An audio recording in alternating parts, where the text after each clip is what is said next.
Sir ये increasing से क्या करता है? हाँ लिख सकते हो। मैंने इंक्रीजिंग बोला मतलब छोटा से कम होगा। हाँ तुमने डिक्रीजिंग लिख दिया। तुम वर्ड में ध्यान देना। मैंने इंक्रीजिंग बोला था ना, इंक्रीजिंग फील्ड स्ट्रेंथ, तुमने डिक्रीजिंग लिखा। अच्छा ठीक है देखो,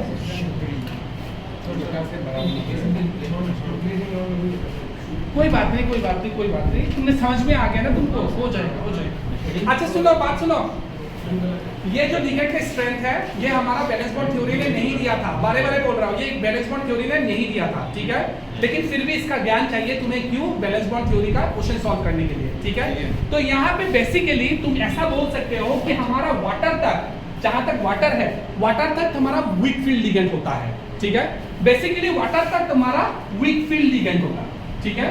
in valence bond theory, valence bond theory पे वाटर तक वीक फील्ड लिगेंड होता है, ठीक है। उसके बाद, इसके बाद जो भी है वाटर के बाद वो लोग स्ट्रॉन्ग फील्ड होता है, ठीक है। लेकिन यहाँ पे और एक चीज है, जो हमारा NH3 है, ये हमारा मॉडरेट लिगेंड होता है, ठीक है। क्या होता है? Moderate ligand. मॉडरेट लिगेंड हमारा जब NH3 के साथ हमारा, तुम्हें कभी भी किड को, CD को, फे को, किड को फे, ऐसा लिख देता हूं, CD को फे,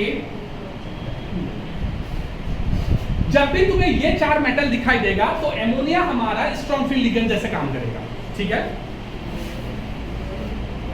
स्ट्रॉन्ग फील्ड लिगेंड का जैसे काम करेगा। एंड बाकी कुछ भी मेटल दिखाई दिया, कुछ भी मेटल दिखाई दिया, तब वो वीक फील्ड लिगेंड का जैसे काम करेगा, ठीक है। एमोनिया के बारे में याद रखना, it will act as strong field ligand with this metal, and बाकी कुछ भी मेटल दिखा तो वीक फील्ड लिगेंड के जैसे काम करेगा। कुछ भी कॉपर, इसको ऐसे याद रखेंगे, CD को फेंको, ठीक है। CD को क्या करना है? फेंकना है, ठीक है। CD को फेंको, CD को फेंको।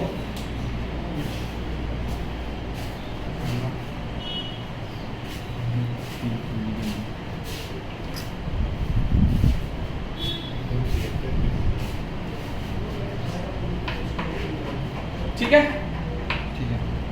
अच्छा सर वो वाटर में वो वीक फील्ड लीजन नहीं, लिगेंड। वाटर तक वीक फील्ड लिगेंड होता है, उसके बाद में जितना भी होता है वो स्ट्रॉन्ग फील्ड लिगेंड होता है इन बैलेंस बॉन्ड थ्योरी, ठीक है। लेकिन ये बात हमें बैलेंस बॉन्ड थ्योरी ने नहीं बताया था। किसने बताया? क्रिस्टल फील्ड थ्योरी ने बताया था, ठीक है सर। अभी शुरू करते हैं, हम लोग हाइब्रिडाइजेशन लिखना शुरू करेंगे कि हाइब्रिडाइजेशन हम सब लिखते हैं, कैसे लिखेंगे। सपोज कि मान लो कि एक, तुम लोगों का बुक से एक क्वेश्चन लिख के उठा लेता हूँ, बुक से एक क्वेश्चन लिखा देता हूँ। लो एक क्वेश्चन उठा देता हूँ, ये बुक का एक पहला क्वेश्चन उठा देता हूँ, कुछ भी एक क्वेश्चन उठा देता हूँ। ये वाला पहला क्वेश्चन उठाया, हाँ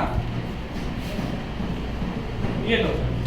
यहाँ पे हमें दिया हुआ है, ये वाला कंपाउंड दिया हुआ है CONH3 6 पॉजिटिव। क्वेश्चन लिखो, ये वाला लिखो एंड लिखो, determine the following coordination compound, determine the hybridization of following, determine the hybridization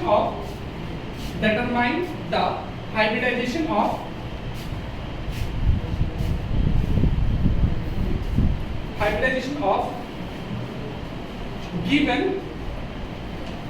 given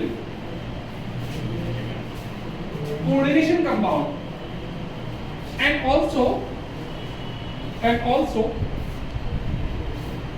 tell us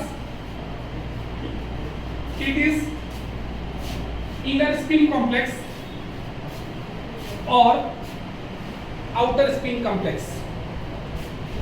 It is inner spin complex or outer spin complex. ठीक है, देखो कैसे करते हैं। It is inner spin complex or outer spin complex. एक एक line अच्छे से देखो, ठीक है। सबसे पहले काम ये करना है, तुम एक काम करोगे, कोबाल्ट जो है, यहाँ पे मेटल कौन है? कोबाल्ट है ना, कोबाल्ट का हाइब्रिडेशन लिख लोगे, सॉरी हाइब्रिडेशन नहीं, इसका इलेक्ट्रॉनिक कन्फिगरेशन लिख लोगे। इसका इलेक्ट्रॉनिक कन्फिगरेशन क्या होता है? हमें पता है कि कोबाल्ट का एटॉमिक नंबर कितना होता है? 27 होता है ना। ओके, 27 होने से हमारा क्या हो जाएगा? 1s2 2s2 2p6 3s2 3p6 4s2 and 3d7, यही होगा ना। अच्छा यही होगा, यही होता है, ठीक है। अच्छा ये बात को तुम ऐसा यहाँ लिख कर भी ऐसा लिख सकते हो, इन सबको मिला के तुम आर्गोन भी बोल सकते हो। आर्गोन तक तो 18 होता है ना, तो ये बात ना लिखकर तुम ऐसा लिख सकते हो argon 4s2 3d10, argon 4s2 3d7 ऐसा भी लिख सकते हो, कोई प्रॉब्लम नहीं है, ठीक है। और मान लो इसका ऑर्बिटल्स दिखाना है तुम्हें, इसका ऑर्बिटल दिखाना है, तो ऑर्बिटल हम लोग कैसे ड्राइंग करेंगे? देखो, और एक बात बताता हूं, ये तो इलेक्ट्रॉनिक कैंसिलेशन तुमने एकदम सही लिखा, लेकिन तुम लोग मुझे बताओ कि डी अंदर में होता है ना, एस तो बाहर में होता है, थोड़ा देर आगे एग्जांपल में भी देखा था हम लोग, एस तो बाहर में होता है, तो इसको ऐसे लिख सकते हो क्या? 3d7 4s2, कोई प्रॉब्लम नहीं, लिख सकते हैं। एक कीमान को लाओ भाई।